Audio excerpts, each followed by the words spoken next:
Welcome back, everyone. In today's lesson, we'll continue with the Loomis method, but from a new angle.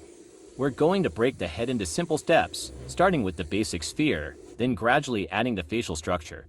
Remember, every time we practice from a different angle, our understanding of the head becomes stronger. So let's start drawing together. As usual, we begin with a sphere. Think of it like the base of the skull. This time, notice how the head is tilted. We show that tilt by drawing the center line across the sphere. This line is very important. It's what allows us to rotate the head in space. Here, the brow line is vertical but slightly tilted upward. That's our first clue to the head's direction.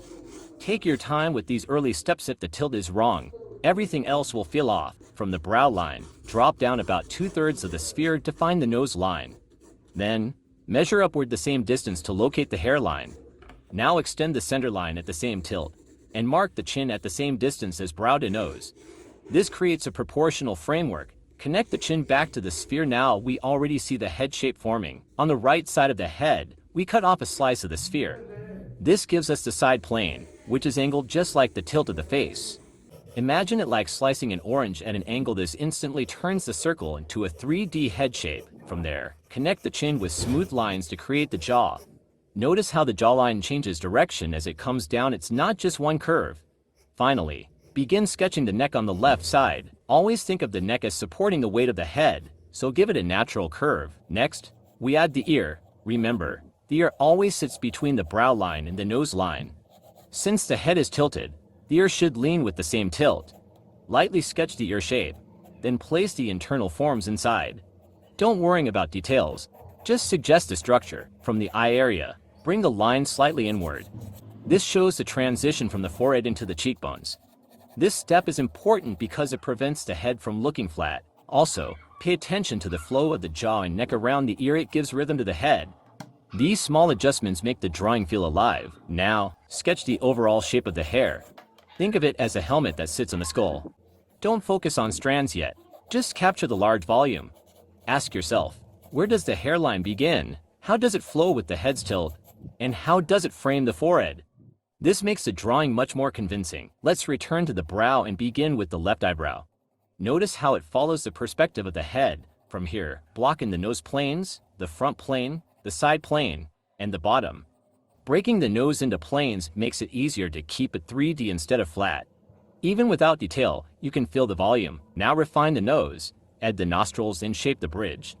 Keep your lines light and clear. Pay attention to symmetry. One side will be slightly foreshortened because of the tilt. The more carefully you build the nose, the easier the rest of the features will fall into place. For the mouth, I first placed points to mark its height. Then I measured the width, keeping it aligned with the nose. The corners of the lips usually line up with the pupils, but always check the tilt of the head. From there, I connected the shapes of the upper and lower lips. Notice how the lips wrap around the face. They're not flat, they curve in perspective. This step really adds expression to the drawing. Now let's focus on the eyes.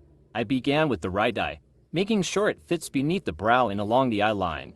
Then I moved to the left eye, checking proportions carefully. Remember, the eyes sit on a curve across the head, not a straight line. Always think of the eyeballs inside the sockets.